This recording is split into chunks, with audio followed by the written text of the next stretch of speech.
Meanwhile, Florida voters will decide the future of hotly debated amendments on marijuana and abortion. If either passes, how soon might we see the impact in the state? CBS News Miami's Larry Seward reports from Doral.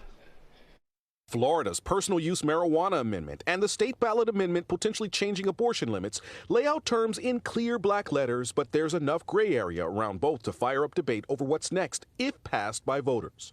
There is nothing in this amendment that provides any restriction. In Miami Monday, Governor Ron DeSantis warned that Amendment 3's rules on weed could be tough to change. When you're doing the Constitution, you're playing for keeps. You're not going to be able to unring this bell. You're not going to be able to change what this is here through the normal political process ever again. It will not allow immediate personal use everywhere. The law can't take effect until May. Those behind it see things moving slower while lawmakers write what's called an implementing bill to set boundaries on where you can smoke marijuana, how it's packaged and sold, similar to medical use laws. We will put the guardrails up.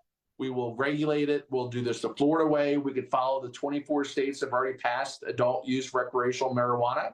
And we know what doesn't work. We know what works. Senator Joe Gruder's an Amendment 3 supporter from Sarasota already drafted a bill hoping to ban public use, ban it while driving, and limit the potency of recreational marijuana. In Miami Gardens, people praying the rosary for Amendment 4 to fail. I would not want it to pass at all. See few legislative options if it passes and loosens state abortion limits. The amendment is written in such a drastic way. For example, it takes away parental rights.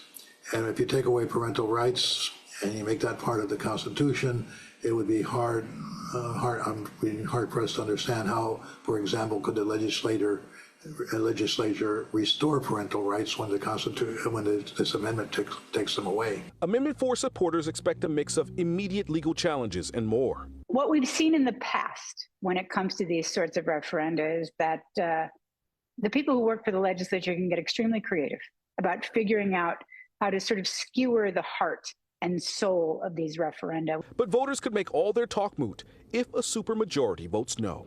Florida ballot amendments need approval from at least 60% of voters. Both sides of Amendments 3 and 4 are preparing for consequences either way. In Doral, Larry Seward, CBS News, Miami.